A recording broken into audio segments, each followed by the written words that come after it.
Hai teman-teman, selamat datang di episode kali ini. Kali ini kita akan membahas kisah Raja Saul dan penerusnya, Raja Daud. Kisah mereka penuh dengan drama, peperangan, dan intrik politik. Kisah mereka ini terkenal banget loh dalam sejarah Israel. Banyak pelajaran yang bisa kita ambil dari perjalanan hidup mereka. Nah, di antara dua raja hebat ini, ada sosok Isi-Boset, putra Saul, yang kisahnya singkat dan tragis.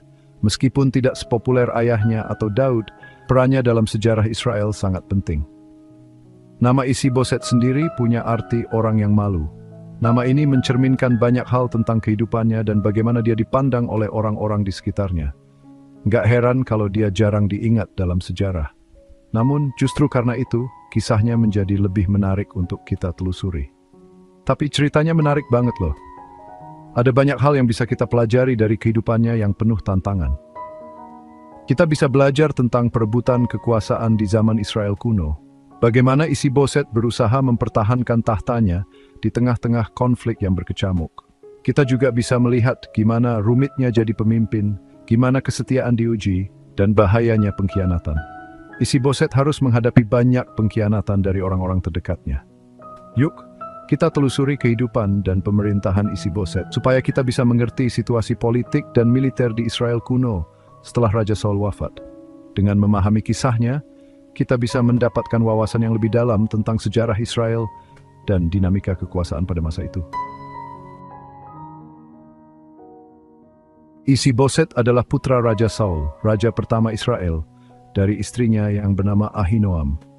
Sebagai anak dari seorang raja, Isi-Boset tumbuh dalam lingkungan yang penuh dengan kemewahan dan kekuasaan.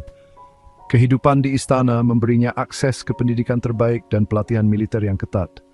Dia besar di bawah bayang-bayang ayahnya yang terkenal kuat dan jago memimpin Israel menang perang. Raja Saul adalah sosok yang dihormati dan ditakuti, seorang pemimpin yang selalu berada di garis depan pertempuran, menginspirasi pasukannya dengan keberanian dan strategi yang cerdas. Sayangnya, pemerintahan Raja Saul dipenuhi masalah karena emosinya yang labil dan ketidaktaatannya pada Tuhan. Ketidakstabilan emosionalnya seringkali membawa bencana bagi dirinya sendiri dan rakyatnya. Banyak keputusan yang diambilnya didorong oleh rasa takut dan kemarahan, bukan kebijaksanaan. Akhirnya, Raja Saul pun jatuh. Kekalahan di medan perang dan pengkhianatan dari dalam istana membuatnya kehilangan kendali atas kerajaannya. Kematian tragisnya di medan perang menandai akhir dari sebuah era. Kita nggak tahu banyak tentang masa kecil Isi-Boset. Namun sebagai putra raja, dia pasti mengalami masa kecil yang penuh dengan pelajaran tentang politik dan seni berperang. Catatan sejarah lebih banyak membahas tentang pemerintahan Raja Saul yang penuh gejolak, jadi kehidupan pribadi anak-anaknya, termasuk Isi-Boset, jarang diketahui. Sejarah lebih fokus pada pertempuran dan konflik yang terjadi selama masa pemerintahan Saul. Tapi bisa ditebak kalau dia hidup enak dan serba ada, disiapkan untuk jadi raja suatu hari nanti. Kehidupan di istana memberinya segala fasilitas yang diperlukan untuk mempersiapkan dirinya sebagai penerus tahta. Di pertempuran terakhir melawan orang Filistin di Gunung Gilboa, pasukan Israel kalah. Pertempuran ini adalah salah satu yang paling berdarah dalam sejarah Israel, dengan banyak prajurit yang gugur di medan perang. Raja Saul dan beberapa putranya, termasuk Yonatan, kakak Isi-Boset, tewas. Kematian mereka membawa duka yang mendalam bagi seluruh bangsa Israel, menandai berakhirnya pemerintahan Saul dan awal dari masa yang penuh ketidakpastian. Sepeninggal Raja Saul, Israel jadi terpecah belah. Mereka bingung siapa yang pantas jadi raja selanjutnya. Di tengah kekacauan ini muncul seorang jenderal setia bernama Abner. Abner, yang dulu jadi panglima militer Raja Saul, membawa Isi-Boset ke kota Mahanaim dan menobatkannya sebagai Raja Israel. Tapi nggak semua orang setuju dengan Isi-Boset. Di selatan, tepatnya di Yehuda, Daud sudah lebih dulu terkenal dan disukai banyak orang. Waktu Raja Saul masih hidup, Daud segera diambil untuk jadi Raja Israel berikutnya. Akhirnya kerajaan pun terpecah, Isi-Boset memerintah Israel di utara, dan Daud memerintah Yehuda di selatan. Pemerintahan Isi-Boset sangat bergantung pada Abner. Abner punya peran penting dalam memperkuat kekuasaan dan membangun kembali pasukan setelah kekalahan mereka di Gunung Gilboa. Tapi, hubungan Isi-Boset dan Abner juga diwarnai kecurigaan. Abner dikenal ambisius, jadi mungkin saja Isi-Boset merasa terancam.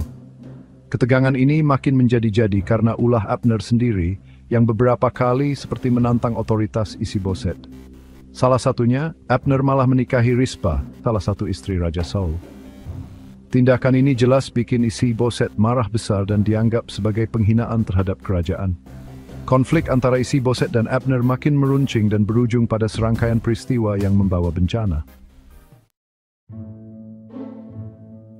Seiring berjalannya waktu, kerajaan utara yang dipimpin Isi-Boset dilanda perpecahan dan pertikaian. Kepemimpinan Isi-Boset yang lemah dan pengaruh Abner justru menciptakan ketidakstabilan dan rasa tidak percaya. Para tetua Israel pun makin tidak puas dengan kepemimpinan Isi-Boset.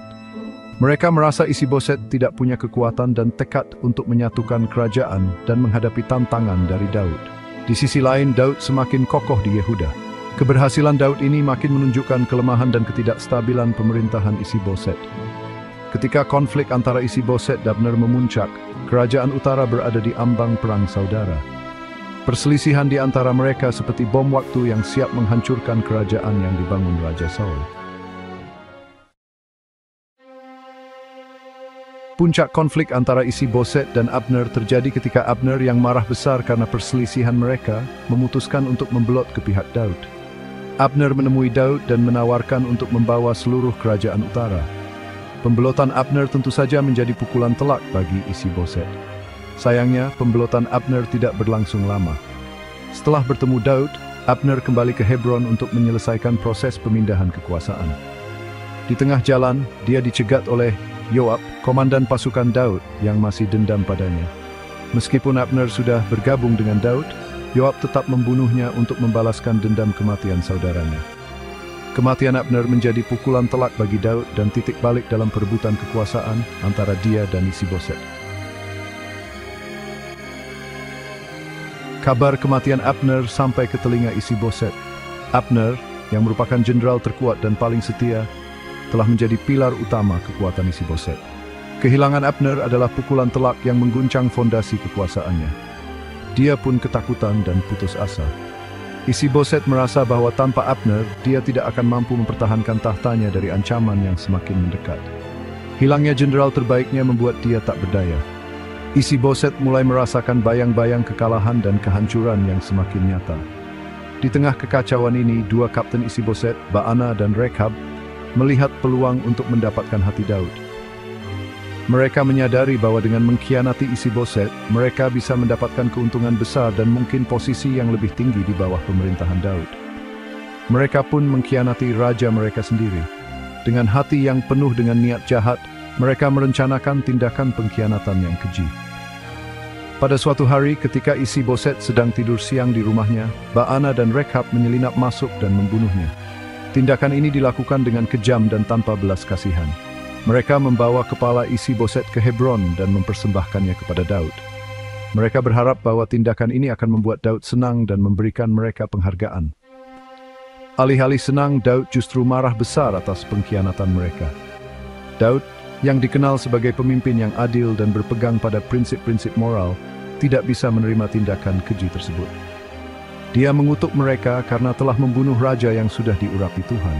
Daud menegaskan bahwa meskipun Isi-Boset adalah musuhnya, dia tetap raja yang diurapi oleh Tuhan dan tidak pantas dibunuh dengan cara yang hina. Kematian Isi-Boset membuat kerajaan utara tidak punya pemimpin. Kekosongan kekuasaan ini menciptakan ketidakstabilan dan ketidakpastian di seluruh wilayah. Jalan pun terbuka lebar bagi Daud untuk menyatukan kembali kerajaan Israel yang terpecah belah. Dengan kebijaksanaan dan kepemimpinannya, Daud berusaha untuk menyatukan kembali rakyatnya dan membangun kerajaan yang kuat dan bersatu. Isi-Boset sering diingat sebagai raja yang lemah, ragu-ragu, dan tidak becus memimpin. Pemerintahannya yang singkat dan tragis selalu dibanding-bandingkan dengan ayahnya dan Daud yang sama-sama hebat. Tapi kisahnya bisa jadi pelajaran berharga tentang pentingnya pemimpin yang kuat, persatuan, dan bahaya perpecahan. Meski gagal, kita harus ingat kalau Isi-Boset adalah produk dari zamannya. Dia mewarisi kerajaan yang sudah terpecah belah, dipenuhi perselisihan internal dan ancaman dari luar. Dia adalah sosok yang tragis, seorang pemimpin yang terpaksa menerima takdir yang tidak bisa dia kendalikan. Meskipun singkat, kisah Isi-Boset memberi kita gambaran tentang situasi politik dan militer Israel kuno saat pergantian kekuasaan dari Saul ke Daud. Meskipun terjadi ribuan tahun yang lalu, kisah Isi-Boset masih relevan dengan dunia kita saat ini. Kisah ini mengingatkan kita bahwa kepemimpinan yang lemah, perpecahan, dan ketidakstabilan politik bisa berakibat fatal. Kita diingatkan betapa pentingnya persatuan, dialog, dan perlunya para pemimpin untuk mengutamakan kesejahteraan rakyatnya. Kisah Isi-Boset menantang kita untuk melihat lebih dalam dari sekadar catatan sejarah dan memikirkan nasib orang-orang yang sering terlupakan.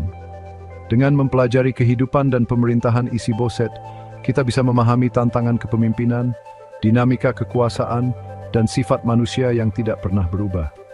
Kisahnya mendorong kita untuk belajar dari kesalahan masa lalu, mengusahakan persatuan dan saling pengertian, dan membangun masyarakat yang lebih adil.